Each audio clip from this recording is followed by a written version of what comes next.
I'm former detective Mark Williams-Thomas, and I'm investigating the other side of Jimmy Savile. One former BBC employee has already told me that she saw him sexually assault a girl in his dressing room, just minutes after the girl attended the recording of one of his shows. At the time, she believed the girl was just 14 years old. It seems almost unthinkable that one of the biggest stars of children's TV could be preying on the very kids who appeared on his BBC programmes. But tales of Savile's behaviour towards young girls had their roots back in his early career. Back in the 50s, Savile started off running dance halls in the north of England. In 1958, he was spotted by Radio Luxembourg and signed up as its star DJ. Then in 1964, his larger-than-life personality was unleashed on the nation when he was asked to present the first edition of the new BBC programme, Top of the Pops. Welcome to January the 1st, 1964. It's 6:34 p.m. and it's a programme that you've never heard of before. It's called Top of the Pops, and there's the charts. Around the same time, he was also asked to appear on a BBC radio talk show called Teen Scene. Its producer was Wilfred Diath. Well, he had a reputation. I mean, he had a shocking reputation for young women, but I mean, it was all hearsay, and I didn't know whether to believe it or not. As I shall repeatedly say, he never attempted to hide this predilection, so it was generally known that he was into young girls. Days before the recording, Wilfred says Savile, then in his late 30s, asked to meet him in a Chinese restaurant in central London. But when Wilfred turned up, he says Savile wasn't alone. I turned up at the Lotus House, I think it was on a Friday evening, and there he was sitting on a banquette with this very young girl. I would guess she was 12 if you'd asked me to guess. It could be that she was 13, 14, but I would have said 12. I asked him where he'd found her. I said that to him, where did you pick her up? And he said, Top of the Pops. I think it was the previous night. Top of the Pops went out on a Thursday night. And I said, I remember saying, is that your happy hunting ground? And he said, yes. And that was the extent of my conversation about the girl, because I found it rather demeaning to be having to talk to him in front of a little girl like that. And then we made an arrangement that I would ring him next morning at the Mascot Hotel. And next morning I rang him, and he was obviously in bed with this young girl. In fact, he said he was in bed with her.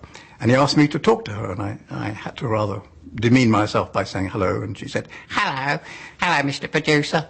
And that was, I refused to have any more. I didn't want to talk to her again. I talked to him. We discussed that he would come in on the Sunday night for the live transmission, and that was the extent of it. What made you think she was 12? Well, I've had two daughters, so I'm fairly, I know about little girls. I've absolutely no doubt in my mind that she was between 12 and 14. I'd have gone to the lower end of that. Did you tell anybody else about this? Everybody knew that he was constantly in the company of underage girls. So it wasn't really very remarkable. It was just that I had evidence of it for the first time. Having heard a lot of gossip, I saw with my own eyes how he was behaving. After leaving the BBC, Wilfred had his own troubles, spending 2 months in jail for credit card fraud. But he has firm views about what he witnessed back then. Now I feel more confident and more mature, and I would have undoubtedly reported him. But in those days, I was extremely vulnerable myself. I was a very, very junior producer. I was rather overwhelmed by his celebrity. And the other thing I've got to say, I was actually rather frightened of him. I wasn't a very strong person. He was a beefy guy. He was brawny. He'd been a coal miner. He was a wrestler. If he'd found out that I was grasping him to the top in the BBC, I won't say he would have killed me, but he'd have knocked me out, no doubt about it. And I was a bit frightened of him. Back in the 60s, Savile was constantly surrounded by young girls. Never more so than while he was running clubs in the north of England.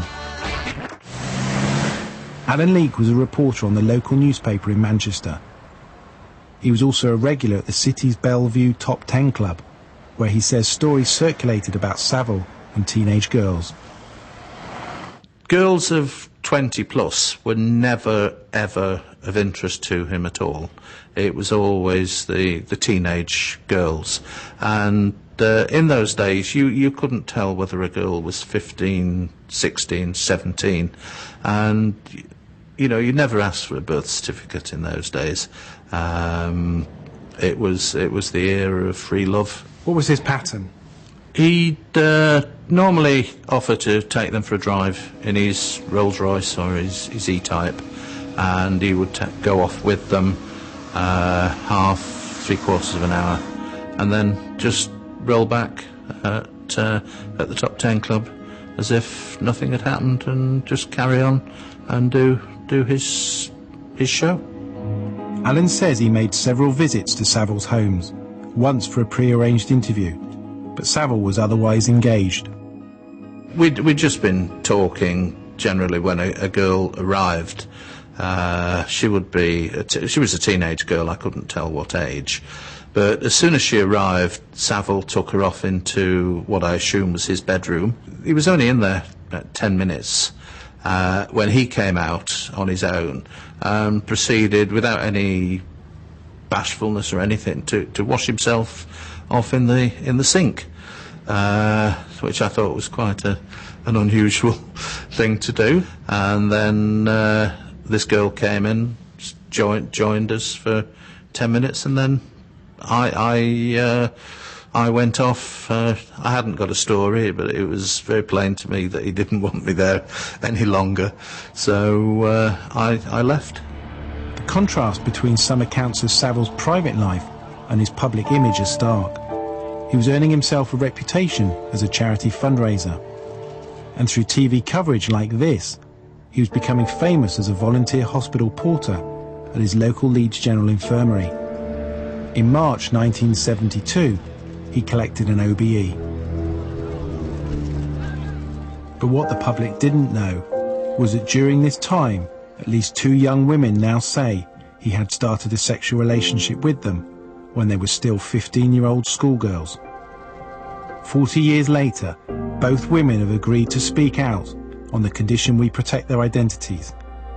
They have families who know nothing about their past relationships with Savile. Both women are wearing wigs. We've changed their names and disguised their voices.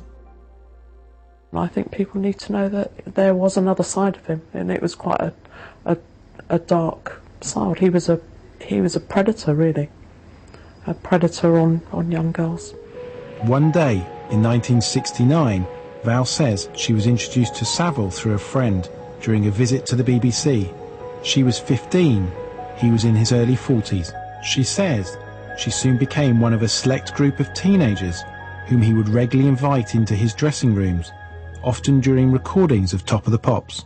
The first time something happened, he actually got me into it was like an alcove in the dressing room, and he pushed me back against the wall, and then it was a hand up the skirt and touching me. And when he put his hand up the skirt, did he touch you intimately? Yes, yeah. And what did he say anything? Did anything happen when he did that? Thinking about it, I don't think he ever did say anything. But whenever he did that, because he did it on various occasions in various places, and it was always very quick, a quick fumble, and he was very strong, and he would pin you up against somewhere, quick fumble, hand up the skirt, and that was it. So it would be, he would grab any opportunity to do it. So other times it would be in the corridor again. If there was an alcove, he'd just push you into the alcove, quick fumble, and then carry on as normal.